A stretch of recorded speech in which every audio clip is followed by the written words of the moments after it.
So, ito yung ganap noong Sunday. Kumbaga, Sunday fun day, ika nga, kapag every Sunday, very energetic ang mga tao kasi nga holiday namin. At ito yung kasama namin na dumating.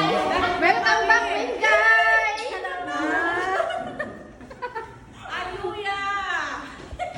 Ayan, picture ko muna kayo. Triplet na ulit kami sa birthday.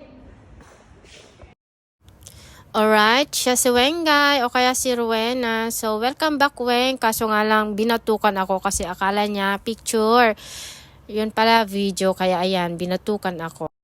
At ito yung ulam namin nung Sunday. Nilagang talong na may kasamang kamatis. Nilagang itlog at saka yung pritong tuyo na niluto ni Ate Leia kasi nga hindi makaluto si Ate Merlin kaya si Ate Leia yung nagluto dito sa dala niyang tuyo. Bali, dinala niya to noong nagbakasyon siya, dinala niya dito sa HK. Kaya si Ate Leia yung nagluto.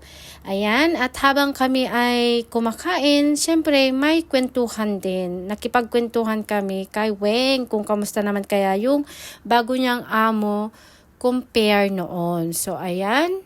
At ako'y takam na takam din dito habang ako'y kumakain kasi nga namiss ko din yung tuyo.